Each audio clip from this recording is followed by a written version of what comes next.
တစ်ဖက်မှာတော့အေးနှန်းဆောင်တစ်ခုလုံးစက်ယုံကြီးတစ်ခုလိုအလုံးများနေခဲ့တယ်မိဖုရားတွေအစေခံတွေမိမဆိုးတွေ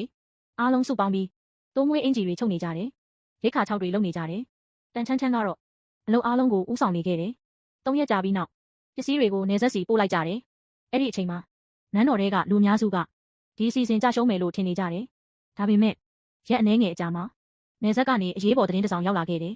သတင်းကိုကြားလိုက်ရတဲ့အချိန်မှာနန်းတော်တစ်ခုလုံးတိတ်ဆိတ်သွားခဲ့တယ်ဘာဖြစ်လို့လဲဆိုတော့လူတိုင်းမမျှော်လင့်ထားတဲ့အံ့ဖွယ်ရလက်တစ်ခုပေါ်ပေါက်လာခဲ့လို့ပဲနန်းတော်တစ်ခုလုံးနေဆက်ကသတင်းကိုစောင့်နေခဲ့တယ်အမတ်ကြီးတွေကတော့တန်ချမ်းချမ်းရဲ့အစီအစဉ်ကြရှုံးသွားပြီလို့ထင်နေကြတယ်ဒါပေမဲ့အရေးပေါ်စစ်သတင်းတစ်စောင်ရောက်လာတဲ့အခါအားလုံးရဲ့မျက်နှာအယောင်ပြောင်းသွားခဲ့တယ်အောင်ပွဲကြီးရရှိပါသည်သတင်းစာကိုဖတ်လိုက်တဲ့အချိန်မှာနန်းတော်တစ်ခုလုံးတုန်လှုပ်သွားခဲ့တယ်နှင်းမုန်တိုင်းကြားမှာ